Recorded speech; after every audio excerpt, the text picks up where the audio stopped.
Hi guys, नमस्ते। मैं हूँ पुरुषोत्तम। कैसे हैं आप सब? आई होप आप सब अच्छे होंगे। Welcome to my channel happy smile blog and tricks.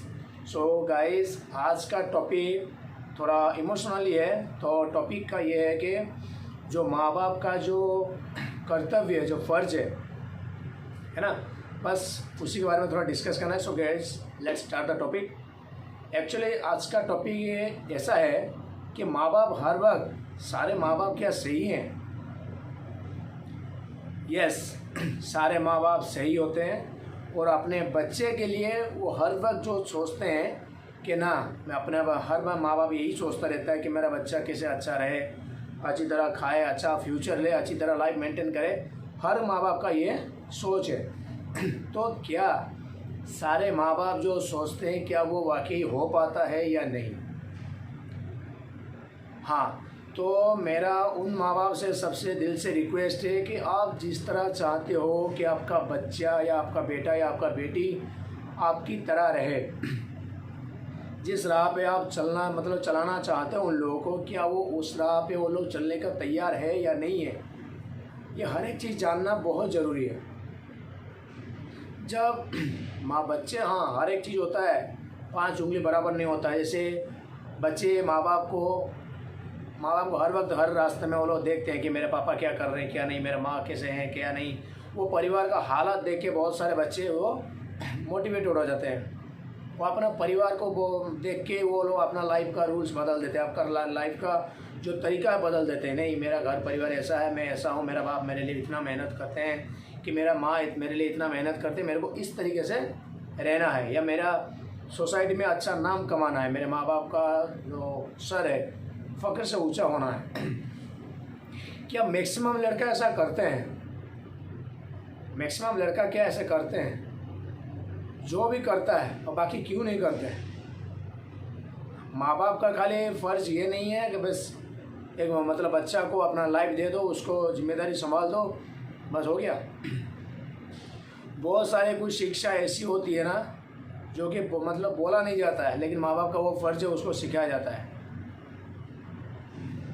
लड़का जब पैसा कमाना चालू कर दे ना, तो माँ बाप बहुत खुश होते हैं कि मेरा बच्चा पैसा कमाना चालू कर दे, नौकरी किया, जॉब के बारे बढ़िया से है। लेकिन कितना परसेंटेज या कितना प्रतिशत ये बात सही है या गलत भी है? बहुत बातें ये होता है कि जैसे सही भी होता है कि हाँ, बहुत सारे लड़के जो कमाने चालू कर देते हैं, फिर घर परिवार को पालने पोसने पे कामयाब हो जाते हैं, तो उस काबिल बन जाते हैं जैसे घर परिवार संभालने के लिए। तो क्या बाप को ऐसा लगता है कि उसका कंधे से कंधा मिलाने के लिए उसका बेटा तैयार है? लेकिन क्या वाकई ही उसका बेटा उसके बाप के लिए कंधा देने के लिए तैयार होता है, या उसके दिमाग में और कुछ चलता रहता है? क्योंकि जैसा परिवेश होता है, हिंदी में कहावत है ना, जैसा परिवेश जैसा संस्कार वैसा परिवार। माँ बाप जैसा संस्कार देंगे बच्चों को, या जिस संस्कार से, जिस परिवेश से वो लोग मेंटेन करेंगे, जो उनके बच्चे हैं वही राह पे वो जो चल पड़ेंगे। मेरा पापा क्या करते हैं, मेरा पापा कितना झूठ बोलते हैं, मेरा पापा क्या ये करते हैं, मेरा पापा वो क्या करते हैं, बस यही। लेकिन आज का टाइम मैक्सिमम माँ बाप ये सोचते हैं कि बच्चे का शादी करा दें, बस वो लोग अपना लाइफ सेट हो जाएगा। लेकिन वो जानबूझ के अपना जो नसीब ना जोखिम में डाल देते हैं। अपना जो रिश्ता अटूट जो होता है ना, जो बाप बेटे का, या सास बहू का, या सास ससुर का जो भी रिश्ता है ना, वो वाकई टूट जाता है। कैसे? रीज़न उसका यह है, जैसे कोई लड़का अगर तुरंत शादी करा दे, फिर लड़का मैच्योर्ड है या नहीं। यदि लड़का वो कहीं प्यार व्यार कर रहा है तो उसे लव मैरिज कराना है, तो फर्स्ट ऑफ ऑल मैं पहले बोल रहा हूँ आपको, लड़का यदि संस्कारी हो, वो यदि अपने माँ बाप को अनुसरण करके, यदि माँ बाप को ध्यान देके चलता हो, नहीं मेरा फैमिली ऐसा है, मुझे आगे बढ़ना है, मेरे को 2 पैसा कमाना है, संसार में, सोसाइटी में मेरे को अपना इमेज बनाना है, तो यदि वहाँ पे सोचता है, तो क्या खाली बेटे का ही सोचने का जो सोच, खाली बेटे ही सोचेगा? कुछ तो फर्ज माँ बाप का भी होता है ना। मान लो कोई बेटा यदि गलती कर दिया है, तो माँ बाप का मतलब है वो उसका गलती को सुधारे, या जो गलती कर दिया है यदि आप लोग उसे माफ़ी दे रहे हो या तो क्षमा प्रार्थना करवा रहे हो, तो उसे पूरा दिल से माफ़ करवा दीजिए। यदि आप ये देख रहे हो कि नहीं यार जो गलती कर दिया हमने उसे तो छोड़ो, माफ़ी तो दे दिया, लेकिन आप अंदर से माफ़ नहीं करते हो, वो छोड़ दो, उस टाइम छोड़ दो। बाकी मान लो कोई लड़का यदि वो शादी कर लिया, कोई छोटे जात से ही शादी कर लिया, जो अपना आजकल तो बहुत सारी जगह में ही जो शादी का बिरादरी चलता है, अपना जो राजपूत है राजपूत से शादी करेगा, क्षत्रिय क्षत्रिय से शादी करेगा, या जो ब्राह्मण है वो ब्राह्मण से शादी करेगा।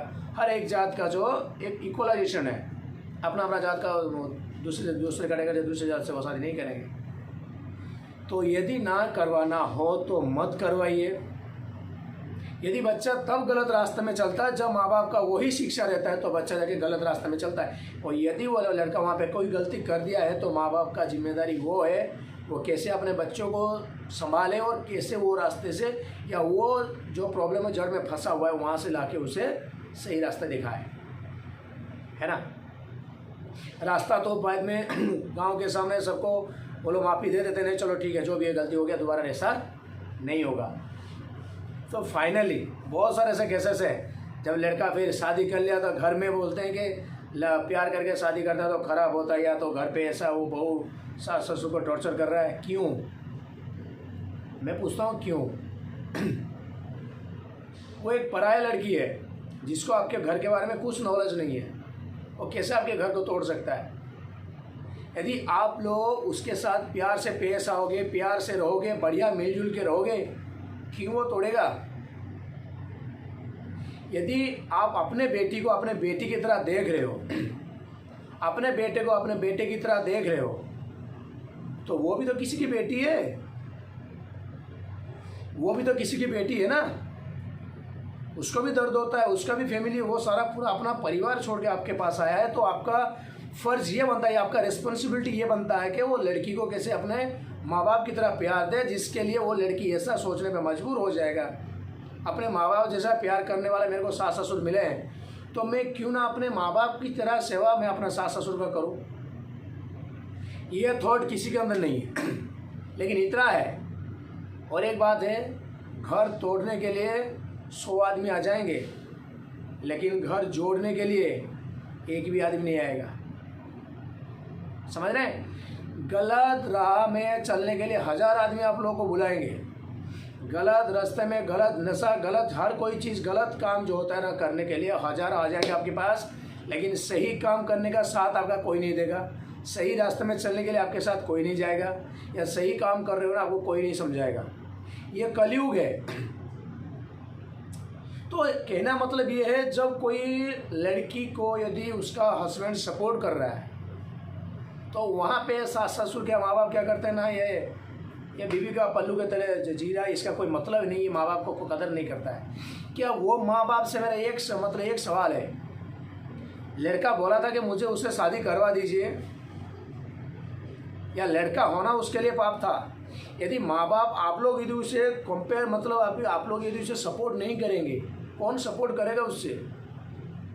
आज घर की बात है, घर कल जाएगा रास्ते में गिरेगा वो बात, फिर जो प्राइवेट था वो बात पब्लिक हो जाएगा, फिर मान सम्मान और इमेज जो है किसका जाएगा? जैसे आप अपने बच्चे को प्यार कर रहे हैं ना, वैसे ही जैसे अपना बेटी बेटी होता है तो दूसरे का बेटी बेटी नहीं, या अपना बेटा बेटा दूसरे का बेटा बेटा नहीं। बहुत सारे सास भी ऐसे होते हैं जो कि आगे अपना बेटी का घर तोड़ देते हैं, और बहुत सारे लड़के की माँ भी ऐसा भी होते हैं कि अपना बहू को जीना हराम कर देते हैं अपना ससुराल में। कहीं यदि वो दूसरे जात का हो तो कहीं वो छोटे जात का हो, या तो फिर वो गरीब घर की लड़की क्यों ना हो। गरीब घर की लड़की हो तो दहेज के लिए सुना के उसको कान पका देंगे, छोटे जात का हो तो उसको जात बात को लेके उसे पका देंगे। सास है तो जो भी है, लेकिन यदि ननद मिल गया तो उसका तो ज़िंदगी बर्बाद है। यदि सही ननद मिल गया तो क्यों ननद क्यों आज के टाइम सब बोल रहे हैं यार जिसका ननद है ना वो घर में लड़की शादी करना बेकार है। क्यों? यदि एक ननद एक बहन नहीं बन सकता, एक ननद एक अच्छा दोस्त नहीं बन सकता एक ननद? यदि हर एक चीज़ को आदमी सोच, देखिए भगवान जो सृष्टि में सबको सृष्टि किया है ना, किसी को फालतू में यहाँ पे पैदा नहीं दिया है। इस संसार में सबका कुछ ना कुछ कर्तव्य है और सबका कुछ ना कुछ दायित्व है। आपको यदि लग रहा है कि आप ही 30 मार खान हो और आप ही वन ऑफ द बेस्ट हो अपना, वो गलत है। जैसे आपको जीने का हक है वैसे ही सबको जीने का समान हक है यहाँ पे। यदि आप सोच रहे हो नहीं मैं जैसे रहना नहीं देना, मुझे ऐसा हर वक्त तंग करना, ऐसा करना, लास्ट में वही होगा, आपका घर टूट जाएगा। लड़का क्या करेगा, अपने बीवी को लेकर साइड हो जाएगा। बाद में आप लोग क्या बोलोगे कि हमने ऐसा कर्म किया था, ऐसा नालायक बेटा पैदा किया जो कि आपको बीवी को लेकर चला गया। लेकिन देखने के लिए पूरा सोसाइटी आपके घर पे नहीं आता है, लेकिन सोसाइटी और जो पब्लिक है वो बोलता है, क्योंकि पब्लिक को कुछ पता नहीं चलता है। जो प्राइवेसी है बात को किसी को पता नहीं चलता है कि एक्चुअली उसके घर में क्या हुआ है। इससे पहले बेटे को मैच्योर होने से पहले उसको संसार क्या होता है, घर परिवार क्या होता है, फैमिली क्या होता है, माँ बाप का आचार विचार, माँ बाप का कर्तव्य क्या होता है, ये सबसे पहले उसको सिखाइए। तो खाली ये माँ बाप का रिस्पॉन्सिबिलिटी भी नहीं है, जो घर का लड़का भी है और बहू भी है तो उनका भी रिस्पॉन्सिबिलिटी है। यदि कुछ गलत कहीं हो रहा है ना तो प्लीज़ उसको सुधारने के लिए कोशिश कीजिए जैसे वो सुधार जाए, क्योंकि गलती हो जाने के बाद जो पछताना, उससे बड़ी बेवकूफ़ी और कुछ नहीं होती है। या तो गलती हो जाने से पहले उसको सुधार लीजिए, या तो गलती करने के बाद बिल्कुल ही पछतावा मत कीजिए, क्योंकि आपने जानबूझ के वो गलती की हो, इसलिए पछतावा किस लिए। ठीक है ना। बहुत सारे ऐसे केसेस हुआ है जो कि बस वही इनकम को लेके, पैसा को लेके, मेरी आंखों के सामने बहुत सारे ऐसा केसेस हो चुका है। मैं खुद देख के खुद दंग हो चुका हूँ कि ऐसा क्यों। हर वक्त हम लोग सोचते हैं कि नहीं माँ बाप का कोई गलती नहीं है, बाद में पता चलता है कि माँ बाप की ही गलती रहती है। एक बार काश वो लड़के के मन के अंदर झाँक के तो देखो मेरा बेटा चाहता क्या है, मेरा बेटे का प्रॉब्लम कहाँ पे अटका हुआ है। और वो लड़का से भी सवाल है कि काश आप एक बार अपने माँ बाप के सामने बैठ के मन खोल के बात कर लो। जितना भी मन में भड़ास है माँ के लिए, बाप के लिए, जितना भी सारा गुस्सा है ना, सब निकाल दो, लेकिन बोल दो। मन में जो बात को दबा के आप रोकोगे, हर वक्त वो छोटे छोटे होते बोलते जैसे बुखार तो सर्दी से धीरे धीरे ऐसा ना हो शरीर बड़ा बीमारी बन जाए, कैंसर ना बन जाए और एक दिन ऐसा आ जाए मौत आ जाए। और मौत का कारण ये है जैसा आप लोगों पूरा परिवार टूट ना जाए। इसीलिए बोला ना, परिवार तोड़ने के लिए 1000 मिल जाएंगे, लेकिन परिवार बिठाने के लिए, घर को जोड़ने के लिए एक भी आपको नहीं मिलेगा। सो प्लीज़ ऐसा होने से पहले आप लोग फिर बढ़िया से रहिए, हर एक दूसरे को समझाइए और खुद समझिए कि एक्चुअली करें तो क्या करें। डॉक्टर के पास आप लोग जो अपना शरीर के लिए जाते हो, डॉक्टर के ऐसे ही आप लोगों को दवाई दे देता है या ऐसे बोल देता है ऐसा करो हो जाएगा। वो पहले आपको जसता है, फिर चेक करता है क्या हुआ है इसको, फिर उसका सही दवाई देता है कि ये करने से आपको बेटर होगा, ऐसा करो, फिर जाके वो आपका तबीयत ठीक होता है। वैसा ही हर एक प्रॉब्लम का सल्यूशन होता है यार। एवरी एक्शन हैज़ रिएक्शन, प्रत्येक क्रिया का प्रतिक्रिया होता है। यदि आपके अंदर कोई प्रॉब्लम्स हो वो माँ बाप के साथ शेयर करो, डेफिनेटली वो प्रॉब्लम का सॉल्व या जड़ निकल जाएगा।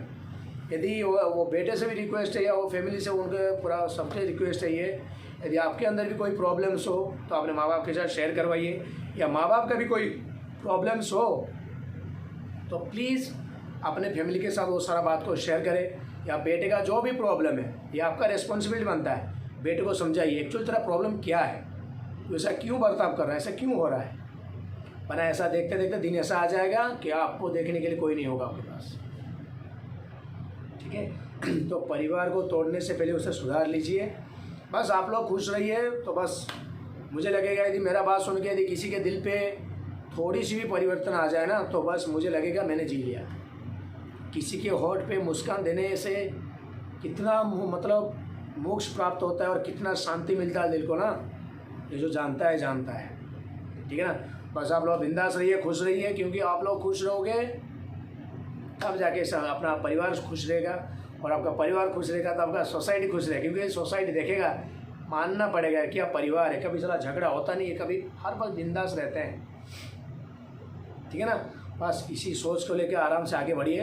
बाकी बाबा जगन्नाथ तो है सबको देखने वाला, या भगवान है ऊपर देखने वाला। पहले आप अपना कर्तव्य कीजिए, उसके बाद भगवान आपको आपका कर्तव्य से आपको मदद करें। ठीक है। सब खुश से रहिए, बिंदास रहिए, जो भी प्रॉब्लम है उसको मिल के सॉल्व कीजिए, क्योंकि 5 उंगली में से 1 उंगली कट जाएगा ना तभी मुक्का नहीं बनता, लेकिन जब 5 उंगली मिल जाए तब एक मुक्का बनता है। इसीलिए एक मुक्का की तरह घर में रहिए।